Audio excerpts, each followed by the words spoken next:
Artur Mas i Gavarró. El Parlament de Catalunya ha rebutjat la investidura d'Artur Mas com a president de la Generalitat amb els únics vots a favor dels 62 diputats de Convergència i Unió i en contra de la resta de formacions polítiques que sumen 73 diputats. Tal com estava previst, Mas no ha aconseguit la majoria absoluta necessària en aquesta primera volta i, per tant, haurà d'esperar dijous, quan se celebrarà la segona volta. En aquesta ocasió necessitarà que el PSC o el PP s'abstingui per aconseguir la majoria simple i ser investit president. La jornada d'avui l'ha centrat també la proposta estrella del líder de CiU, el pacte fiscal. Puigcercós li ha donat suport, però ha avisat que si Madrid ho rebutja, Catalunya haurà de reaccionar.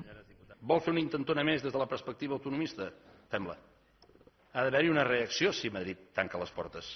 I una reacció de força democràtica, tranquil·la, però ha d'haver-hi una reacció.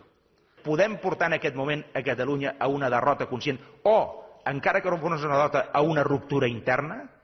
I la podem gestionar des d'una òptica catalana com si no passés res? Estem parlant d'una cosa d'una envergadura tremenda.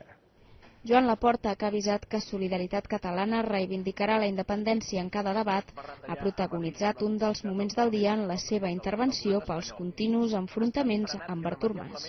Com que vostè, doncs, lògicament és novell, perquè és el primer cop que hi parla, doncs jo li faria una recomanació, si vostè me l'accepta, que seria que en una primera intervenció, quan un diputat s'estrena, hi ha un president de la Generalitat present, se l'ha de saludar. Molt honorable president del Parlament, molt honorable president de la Generalitat, senyor candidat a la presidència de la Generalitat, senyores i senyors diputats, miri, en cap cas era la meva intenció faltar-li al respecte al president de la Generalitat, amb qui crec que puc dir que tinc una relació molt cordial. Aquesta crisi ens hi han portat tots vostès, tots els partits que han tingut poder de decisió en aquest hemicicle en els darrers 30 anys. Però, home, que la feina de 30 anys d'aquest país, que en part s'ha fet en aquesta cambra i en part en molts altres llocs, ha estat una feina que té un grau de solidesa, això no es pot oblidar.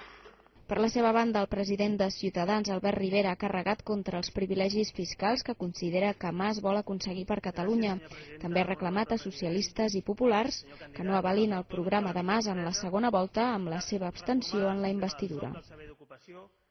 Posem data, posem un itinerari i diem quines són d'aquesta cimera i quin paper